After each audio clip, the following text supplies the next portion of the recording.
Hey Pokemon Champions, what's going on? It's Champion Darkblaze here. Happy New Year and welcome to 2021. And on top of it, welcome to the very first video on the channel in 2021. And mythical and legendary Pokemon, some are very obvious due to the presence that they exude, such as a Mewtwo or Lugia or Rayquaza. But then there are a few other Pokemon that don't necessarily seem that they look like a legendary or mythical Pokemon.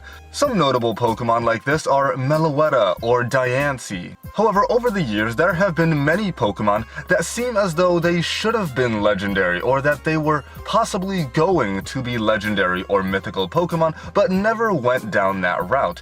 There are a few Pokemon that tricked me as a kid and that I thought were legendary and mythical Pokemon. So in today's video, we're going to be talking about 5 Pokemon over the years that I thought as a kid they were indeed legendary or mythical Pokemon. And be sure to comment down below what Pokemon you used to think could have been mythical or legendary Pokemon. But with that being said, if you enjoyed the video, make sure you subscribe for more fun content every Tuesday and Friday. And with that being said, here are 5 Pokemon I thought used to be legendary or mythical. Alright, I choose you!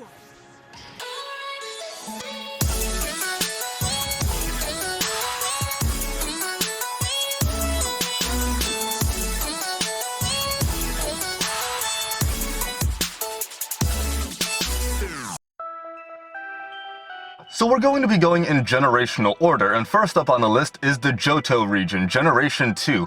The Pokemon here that I thought used to be a legendary was the Unknown. Now, Unknown is not a strong Pokemon whatsoever, and its only move is Hidden Power. But the reason I say I used to think it was actually mythical, not even legendary, was because of the Ruins of Alph and the fact that it played a major role in the 3rd movie, Spell of the Unknown. In the movie The Spell of the Unknown were absolutely integral to the story as they caused all of the illusions to happen throughout the entire plot of the story. And they exemplified so much of the power that is the psychic type. The Unknown were incredibly strong and powerful, created a illusionary Entei, and couldn't even be stopped at the end unless it was by Entei himself. The Unknown just gave off a ton of power, a ton of psychic power, and were incredibly OP in that movie. But on top of it, the Unknown also has a designated area to themselves called the Ruins of Alph. There's puzzles and inscriptions on the wall, and it just makes me think that, why are these Pokemon not legendary? There's gotta be more to these Pokemon than meets the eye. I used to think as a kid that if I managed to catch all 26 forms of the Unknown, and if I got the exclamation point and the question mark, I used to think that if I brought them to the Ruins of Alph, that there would be something unlockable, some other achievement I could get, something I would find out about the Unknown.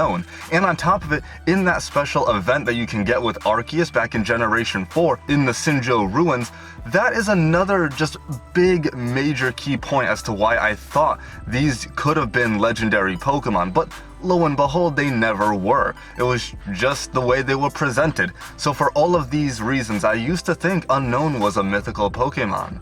Moving on to Generation 4, the first Pokemon I thought that was legendary in this region was Lucario. Lucario first debuted in the 8th Pokemon movie, Lucario and the Mystery of Mew. Now, normally when a Pokemon is dedicated to a movie, it's usually legendary or mythical as seen in the very first 3 movies. But when we got to the 8th movie, this was focused on a legendary Pokemon. There was Mew, there was the Regis, but then we had Lucario, and this was before it got revealed in Generation 4. But Lucario just seemed like a legendary Pokemon. It was stuck in the staff, it had to be released, and Lucario was so incredibly strong. Lucario had mystical and magical aura abilities, and that was an ability akin to something that maybe a legendary could do. But then when we did get to Generation 4, you could see Lucario being owned by Maylene and Cynthia in the gym and in the Pokemon League. So eventually I did find out that Lucario was not a legendary Pokemon, but you gotta admit, when you see it in a movie presented in that fashion, Lucario just had all the signs going for it that it could have been a legendary Pokemon. Sticking with Generation 4, we're going to take a look at Spiritomb, a Ghost Dark type. Now, for the longest time, I thought this was a legendary Pokemon because of how it had to be obtained.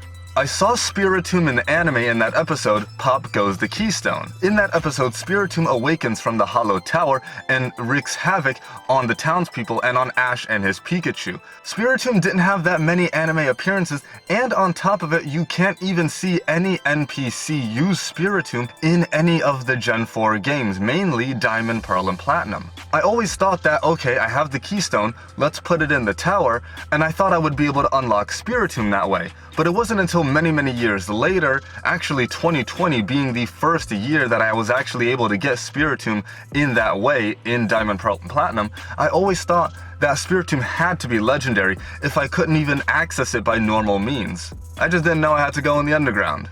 But then when you see Cynthia at the end of the Pokemon journey in Diamond, Pearl, and Platinum, you see her start off leading with a Spiritomb. That just made me think, okay, if a champion is using this Pokemon, it's gotta be a legendary. There's no way it's not. And on top of it, nothing was super effective against it. It was Ghost Dark, it had no weaknesses. And it's just a pain to deal with. So I really did think that Spiritomb had to have been a legendary Pokemon.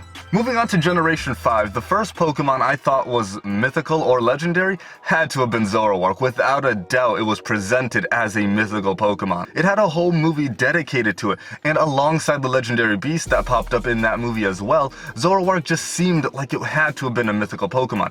It is the Master of Illusions, has illusionary abilities, is a dark type, extremely powerful, and on top of it, the way it's presented in the game, being not too many that you can actually catch, and being able to hunt down a Zoroark over on Victory Road in black and white, it just seemed like Zoroark was a Pokemon full of mystery, full of awe and wonder, and that it had to have been mythical. Again, when a Pokemon gets a whole-blown movie dedicated to it, usually that says legendary or mythical status. But in the case of Zoroark, it just wasn't a mythical Pokemon. But because of how it was presented for the longest time, I thought Zoroark was a mythical Pokemon. Now before we get to the final Pokemon that I thought used to be a mythical Pokemon, let's just talk about one Pokemon that really is a god, and that's the grass starter Pokemon from Alola, Rowlet. If you know, you know, this thing is a god. But now let's get to the final Pokemon I thought used to be legendary. Sticking with Generation 5, of course, like many people, I thought Volcarona had to have been a legendary Pokemon. When a Pokemon gets a full-blown area dedicated to itself, like Relic Castle in the Desert Resort, Volcarona is a Pokemon that screams legendary Pokemon. It even has lore about it, saying how it used to be a replacement for the sun back in ancient times. Abilities like that, along with a unique typing in Bug Fire, that screams legendary Pokemon. Its design exudes power, and on top of it, it's optional to find Volcarona in Relic Castle. You don't even know about it unless you go exploring there. That big area, the Relic Castle, screams that this Pokemon was originally meant to be a legendary Pokemon.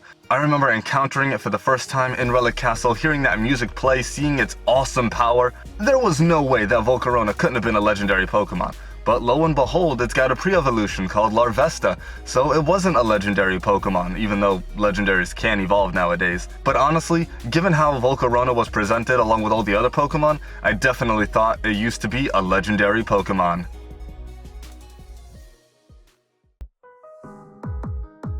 So there we go, Pokemon champions. Those are 5 Pokemon I used to think for the longest time could have been mythical or legendary. But let me know down in the comments below, did you agree with these Pokemon? Did you also think that they were mythical? What are some Pokemon that you personally thought used to be mythical, or because of how elusive they were, you thought they were legendary? Let me know all your thoughts down in the comments below. I hope you enjoyed the very first video of 2021, and there are many more videos to come. This is just the first. If you did enjoy, make sure you leave a like and subscribe for more fun content on Tuesdays and Fridays. Please subscribe, it is very important. But with that being said, I will see you guys with another video very soon, and until next time, for the first time in 2021, train hard, Pokemon champions. I'm gonna catch you guys later.